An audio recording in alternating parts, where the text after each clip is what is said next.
Conseiller puis sous-ministre durant les années 60, il a écrit les principaux chapitres des revendications du Québec. Bienvenue à Mémoire de député.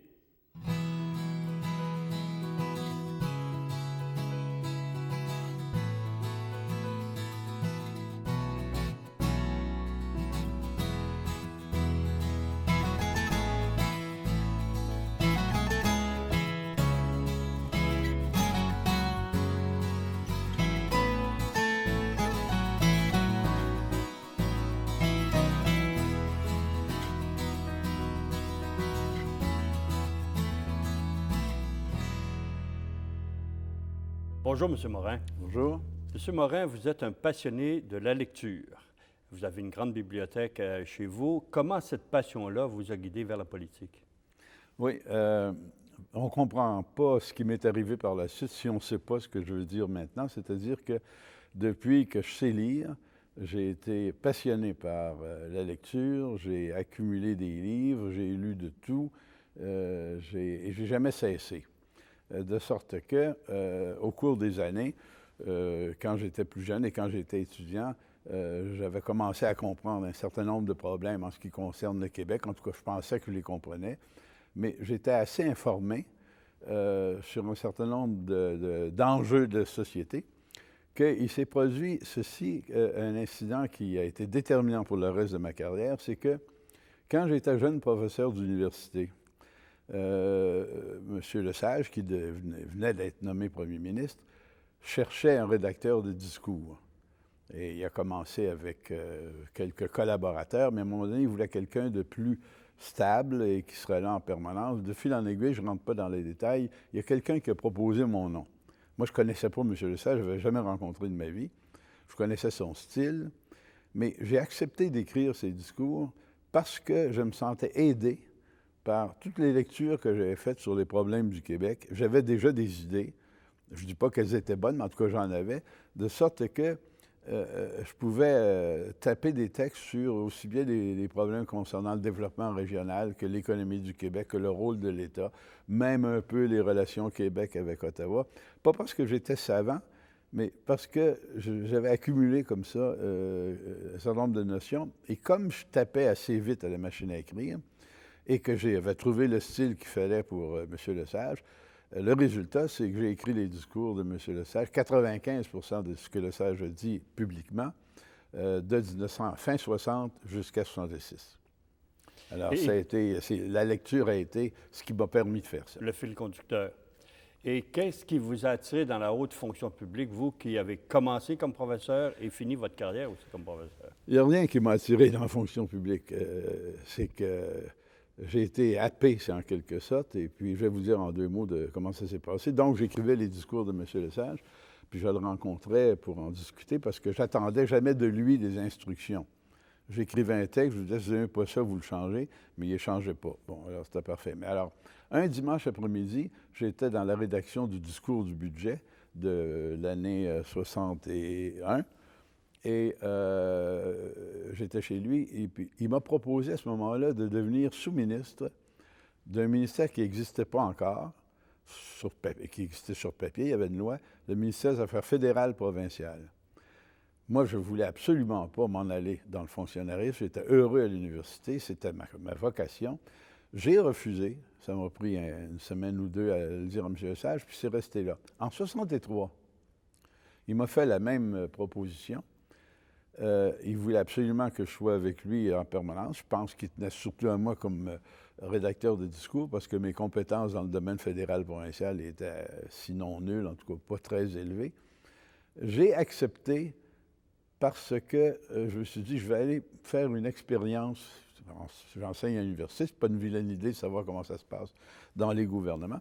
Après la première année, j'ai continué parce qu'on était dans la négociation de choses très importantes avec Ottawa, le régime de rente, par exemple. Ça, je vous parle de l'année 64, 65. Finalement, je suis resté 8 ans et demi parce que M. Lesage a été battu aux élections en juin 66. Là, j'ai voulu retourner à l'université. C'est lui qui est venu dans mon bureau, M. Lesage, juste avant son départ, me dire « il faut que vous restiez ». Parce que j'ai commencé à construire une fonction publique stable, permanente. Si vous partez, ils vont nommer un tas d'autres monde. Et puis, vous ne serez pas si mal que ça avec Daniel Johnson. Je le connais, c'est un gentil garçon. Et je suis resté avec Daniel Johnson, qui est devenu le premier ministre, parce qu'il faut que je dise que le ministre de mon ministère, les Affaires fédérales provinciales, c'était aussi le premier ministre. Il y avait les deux postes.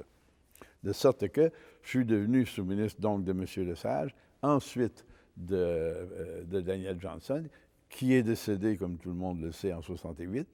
Il a été succédé par Jean-Jacques Bertrand. Je suis devenu le sous-ministre aux Affaires fédérales provinciales de Jean-Jacques Bertrand.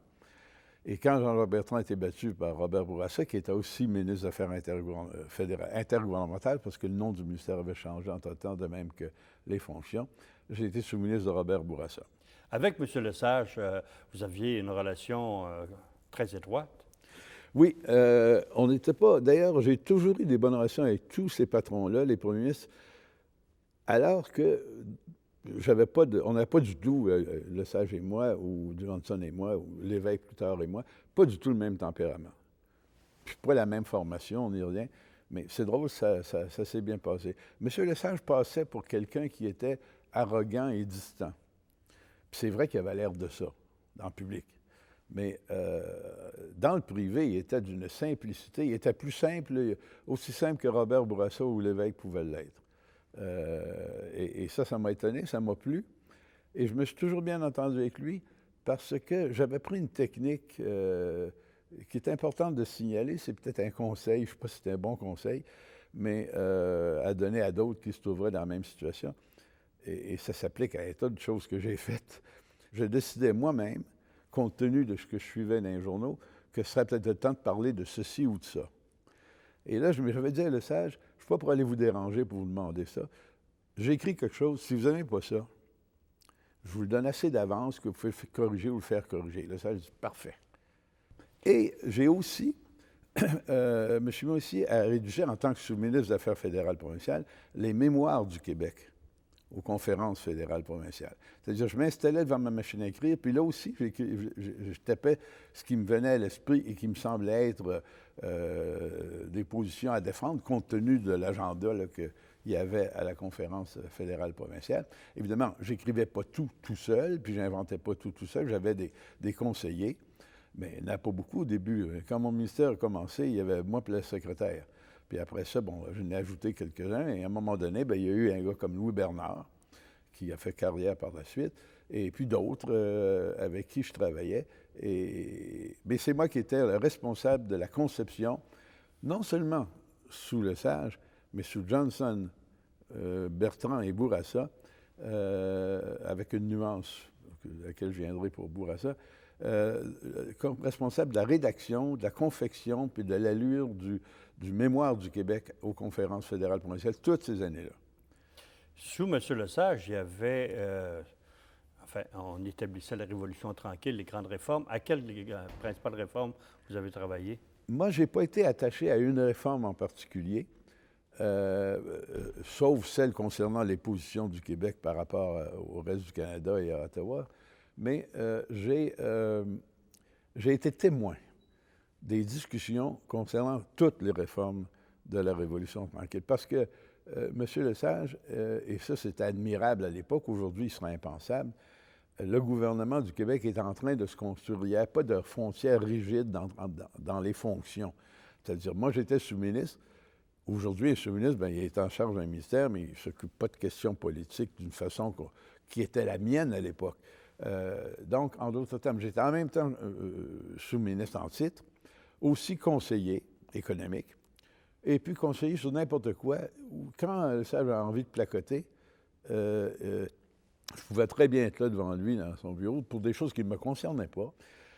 Donc, j'ai établi une relation de confiance et j'ai appris qu'il ne fallait jamais répéter à d'autres la confidence qu'un premier ministre vous a faite. Mettons, un premier ministre qui arrive, je commence à parler de son prédécesseur, il va se dire, il faut que je me méfie de lui, parce que quand j'aurai un successeur, il va parler de moi aussi. Mm-hmm. Alors, ce sont des choses que j'ai apprises, ça, au cours des années. Vous avez rencontré M. Lévesque à ce moment-là, René Lévesque. Oui. Est-ce que vous avez travaillé avec lui sur le projet de la nationalisation de l'électricité? J'ai rencontré l'évêque la première fois en 61. C'était à l'occasion de l'inauguration de la délégation du Québec à Paris. Je l'ai connu ensuite, plus intimement, au restaurant, comment il s'appelait sur la rue? Ah mon Dieu, le chalet suisse, là, l'aquarium qu'on appelait? L'aquarium. Oui, on se ramassait là à 10 heures le soir, là, puis l'évêque venait faire son tour, puis des fois, il était obligé de nous mettre dehors parce que c'était le temps de fermer le restaurant. Là, j'ai beaucoup parlé avec lui à ce moment-là, mais je n'ai pas avec lui, je me suis pas avec lui occupé de la nationalisation de l'électricité quant au contenu, quant à la réforme elle-même, mais j'ai été en contact avec lui parce que le SAGE était opposé à la nationalisation de l'électricité au départ. Et M. l'évêque tenait bien à ce que ceux qui étaient favorables puissent, de leur côté, pousser sur M. Lesage pour le faire finalement accepter cette idée-là. Et je n'étais pas le seul, mais donc j'ai été en contact avec lui à l'époque où il voulait convaincre Lesage de la nationalisation de l'électricité. Et moi, je me faisais l'avocat auprès de Lesage avec d'autres. Finalement, ça a été accepté. Parce que M. Lesage n'était pas au départ. C'est important, je pense qu'on sache ça. C'est pas lui qui a inventé la Révolution tranquille, mais il a un immense mérite historique. Il a permis qu'elle ait lieu. Il l'a guidé. Pas lui qui l'a inventé, mais c'est arrivé, avec toutes sortes de monde disparates, avec un conseil des ministres que je me demande comment il faisait pour tenir ensemble. Vous aviez l'évêque, Paul Gérin-Lajoie, Pierre Laporte, Kierans, c'était pas du monde facile. Et donc, il a permis que ça arrive. Il a donné une impulsion. Et c'est ça son mérite. C'est pas l'inventeur. Il est opposé à la nationalisation de l'électricité. À un moment donné, il a presque été opposé au régime de rente du Québec et à la Caisse de dépôt. Ensuite de ça, opposé très fortement à un ministère de l'Éducation. Là, j'oublie d'autres choses. Là. Et il a finalement tout accepté. Non seulement il a tout accepté, mais il en est devenu le défenseur le plus efficace. Et je pense que c'est un personnage historique à cet égard-là. Et M. l'évêque, est-ce que vous aviez pensé, dans le début des années 60, quand vous l'avez côtoyé, qu'il allait devenir un jour premier ministre? L'évêque, pas en tout. Pas du tout. Non, ça ne m'est pas venu à l'esprit. Parce que dans les années 60, il faut bien que je vous dise, M. l'évêque, c'était pas un personnage très ordonné. C'est-à-dire que je ne sais pas à quelle heure il se levait le matin, mais il n'était jamais au bureau très tôt. Donc, à mon idée, il ne me serait jamais venu à l'esprit que ce personnage-là devienne premier ministre. Mais je peux dire tout de suite une chose. Quand il est devenu premier ministre, et même avant, mais quand il est devenu premier ministre, quand il était chef de parti, tous ces défauts-là, dans la mesure où c'était des défauts, ces fantaisies des années 60, il est devenu un autre personnage. Alors qu'il n'était pas du tout fiable quant aux horaires, il est devenu premier ministre très ponctuel et fatigant même. Dans votre fonction de conseiller, vous étiez un promoteur du rôle de l'État québécois dans le développement économique. Nous, les Québécois francophones, on ne contrôlait pas de grandes entreprises. On ne contrôlait rien, même pas notre épargne, sauf par Desjardins encore. Donc, il fallait absolument qu'il y ait, nous représentant, un organisme quelconque qui agisse au nom du bien commun, au nom de la collectivité des Québécois francophones qui n'avaient pas prise sur leur propre économie, sur leurs propres épargnes, sur leurs propres industries. Et c'est l'État qui pouvait le faire. Et c'est comme ça que l'État s'est doté d'instruments comme la Société générale de financement, Hydro-Québec, la Caisse de dépôt, la société SOCEM, SOCIP pour les mines, SOCEM SOCIP pour le pétrole. On n'en a pas, mais quand même, il s'agissait d'être présent dans ce domaine-là. Et d'autres que j'oublie, qu'il y a eu des réformes de structure, et j'étais parfaitement d'accord avec ça. Comme sous-ministre des Affaires intergouvernementales, quel était votre rôle dans l'établissement des relations, 1, avec la France, 2, avec l'ensemble canadien? Oui, il faut que je dise qu'en 1967, quand M. Johnson était au pouvoir, le rôle du ministère a été changé. Il a été amplifié. Pourquoi c'est arrivé ça? Parce que une des réforme de la Révolution tranquille, c'était de sortir les Québécois de leur milieu immédiat, de leur horizon paroissial, de leur faire voir qu'il y a d'autres choses sur la planète que ce à quoi ils étaient habitués. Et une des façons d'y arriver, c'était d'établir des relations avec des organismes étrangers, francophones évidemment, parce qu'on ne peut pas compter sur beaucoup d'organismes francophones en Amérique du Nord, donc en Europe. Et évidemment, le pays qui était le plus logiquement disponible pour ça, c'était la France.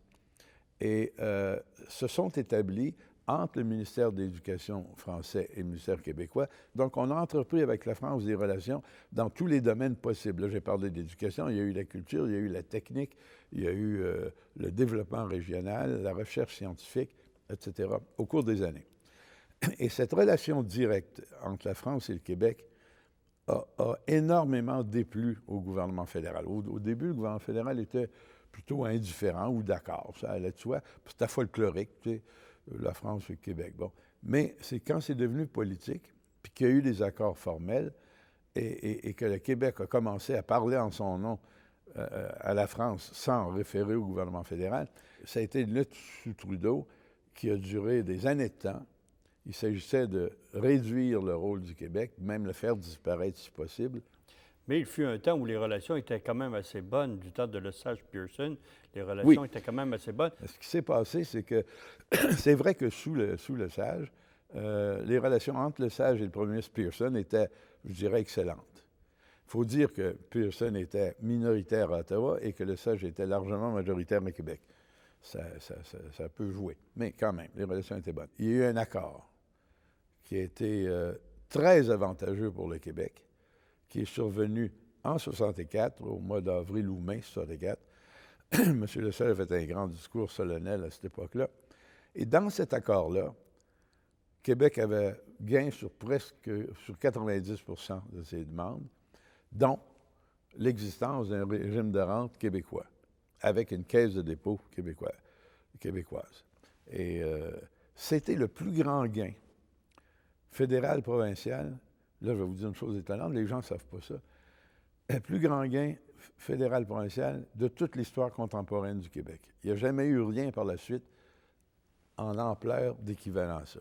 Mais en arrivant au pouvoir, M. Johnson vous a rencontré et vous a gardé. Est-ce qu'il vous a donné des dossiers particuliers? Je connaissais déjà, donc personnellement, Daniel Johnson. Et il m'a fait subir une épreuve qui est la suivante. Je l'ai vu pour une fois très gentil. J'ai dit, bon, mais parce que quand vous êtes le sous-ministre du prédécesseur, ce que vous devez faire, c'est ce qu'on m'avait dit, c'est d'offrir au successeur, si vous en voulez un autre, bien, écoutez, bon, je laisse ma place, là. Bon, alors, c'est ce que j'ai fait. Je dis à M. Johnson, vous me connaissez, mais si vous avez quelqu'un d'autre, bien, écoutez, dites-le moi, mais je retourne à l'université. Je croyais avoir un congé sans traitement, comme je vous ai dit. Et il n'a pas répondu. Il m'a dit, vous avez écrit les discours de Lesage? Ben, j'ai dit oui, oui, il savait. Bon. Il dit, vous avez participé aussi on m'a dit, est-ce que vous avez participé au programme libéral de 60, de 62 et de 66? Et là, j'aurais pu répondre comme bien des gens l'auraient fait, spontanément. Oui, mais vous savez, Je ne sais pas, j'ai eu un instinct qui m'a fait dire, oui, oui, j'ai participé à tout ça. Alors, et là, Johnson dit, félicitations, c'était d'excellents programmes. C'est excellent, je voulais vous féliciter. Mais je me suis rendu compte que si j'avais commencé à ramer, puis à passer aux côtés de la question, je pense que j'aurais gâté mon affaire. Donc, je suis resté avec... et je me suis très bien entendu avec lui. Oui, vous aviez de bonnes relations avec lui? Ah oui, c'était un personnage très humain. Évidemment, il y avait ses qualités, ses défauts. Ses qualités, il était très humain, il était compréhensif. Quand il posait des questions sur ma famille, parce que j'avais plusieurs enfants, puis des fois, il avait des problèmes. Comment ça va? Comment va mairer votre femme? C'était sincère. C'était pas juste une question, puis il passait à autre chose. On le savait. Bon. Il était très humain, et, sauf qu'il y avait des défauts. Il était absolument à l'opposé de la ponctualité, dans le sens où on entend normalement ce terme-là. C'est-à-dire qu'il pouvait vous fixer rendez-vous. Moi, écoutez, j'étais son sous-ministre, mon bureau était à 200 pieds du sien. Bon. Alors, il me disait, par exemple, venez donc me voir à 11 heures demain matin. Lui, il arrivait à son bureau à 11h30, parce qu'il avait téléphoné tout l'avant-midi à son appartement au Château-Frontenac, puis il a fait d'autres choses. Quand il arrivait, c'était pas besoin de vous dire, c'était un tas d'autres mondes qui étaient déjà... Il y avait des gens qui s'accumulaient dans le bureau. Quand il m'avait dit de me voir à 11 heures, il pouvait très bien me voir à 3h20 l'après-midi. Et ça, pour tout le monde, il était décalé. Des fois, il rencontrait des gens dans les fins de semaine, tu sais, dans des réunions de l'Union nationale. Il disait à des gens, Daniel Johnson, il disait à des gens, « Ah, ben quand vous passerez à Québec, venez me voir. » Puis il arrivait, là, dans la semaine, il disait, « Ben j'ai vu M. Johnson dimanche dernier à Bagotte. Il m'a dit de passer le voir quand je viendrais. Ben là, je suis passé à Québec, et maintenant, j'aimerais ça le saluer. » Tu sais, alors donc, pour vous dire, ça ne marchait pas comme ça avec le sage. Jean-Jacques Bertrand, lui, était très ordonné. Jean-Jacques Bertrand, on était injuste envers lui par la suite parce qu'on s'est dit, il n'a pas fait grand-chose, etc. Il n'était pas spectaculaire. Moi, j'ai été témoin, je l'ai vu tous les jours. C'était un bonhomme qui avait une capacité de travail qui était ordonnée, qui prenait des décisions, et c'était vite. Des fois, c'était même trop vite. Il nettoyait son bureau. À 6 heures le soir, il ne voulait pas un morceau de papier sur son bureau. Il commençait à 8 heures le matin. Et puis, assez ordonné. Et il a fait quand même un certain nombre de réformes. Là, je ne peux pas entrer là-dedans aujourd'hui, mais disons qu'on a été injuste à son endroit dans les jugements qu'on a portés sur lui par la suite. Je le dis comme ça, fin de la parenthèse. En 1967, visite du général de Gaulle, vous êtes sous-ministre des Affaires intergouvernementales. Quel a été votre rôle pour organiser sa visite et aussi tout le crescendo, là, le chemin du roi qui a conduit jusqu'à Montréal? Bon, bien, je vais vous dire, il y a quelque chose de bizarre. Je n'ai pas participé à ça. Il ne faut jamais me demander d'organiser quelque chose. Administrer, oui, mais organiser des choses, ce n'est pas mon genre. Alors, c'est pas moi qui ai organisé la tournée. J'étais au courant parce que je siégeais avec les autres, là. Mais c'était un groupe de fonctionnaires que M. Johnson a mis sur pied. Il voulait que De Gaulle soit bien reçu. Et il ne s'agissait pas de dire à De Gaulle quoi dire, parce que ça, on n'avait aucun contrôle là-dessus. Mais il s'agissait d'établir un horaire, puis de le faire rencontrer. Alors, c'est comme ça que tout le périple, tout son séjour s'est organisé. Il y avait des questions protocolaires à résoudre. C'était André Patry qui s'en occupait. Donc, moi, j'étais là, mais pas comme organisateur, mais comme témoin de tout ça. Et puis, évidemment, je voyais M. Johnson souvent. Alors, on avait établi des sujets à discuter avec De Gaulle et tout, mais personne n'avait vu venir le vivre le Québec libre de l'Hôtel de Ville de Montréal. Mais ça, il y en a qui ont pensé que c'est M. Johnson qui avait suggéré ça. Je peux vous dire que non. Ça l'a même embêté. Alors, donc, j'ai pas... Non, mais pour moi, ça a été une occasion absolument extraordinaire et un point de départ d'un tas d'autres choses, cette visite-là. Mais ce point de départ a aussi probablement refroidi les relations avec le gouvernement canadien et avec les autres provinces. Ah ben oui. Ah oui, ah oui. Parce que, oui, avec le gouvernement fédéral qui a condamné De Gaulle et qui s'attendait à ce que le gouvernement du Québec en fasse autant, ce qui n'est pas arrivé, évidemment, et avec le reste du Canada. Là, il s'est créé dans le reste du Canada l'idée qu'il y avait une connivence entre la France et le Québec. Et ça aussi, ça a alimenté la paranoïa d'Ottawa entre la France et le Québec pour que, sans que les Québécois s'en aperçoivent, le Québec devienne un État souverain dominé par la France, une sorte de nouvelle colonie, au retour aux colonies avant 1759. Alors, ça a joué, c'était dans l'imagerie populaire. Disons que pour le reste du Canada, il était parfaitement normal que le Canada ait des relations extraordinaires avec la Grande-Bretagne. Mais que le Québec ait des relations extraordinaires avec la France, ça, c'était péché mortel. Ça allait contre leur conception de ce que devait être le Canada et de ce qu'était le Québec. Pour eux, était la plus grosse minorité ethnique du Canada, pas une nation. En 1967, M. Robarts convoque les premiers ministres des provinces pour la conférence Canada Tomorrow, Canada de demain.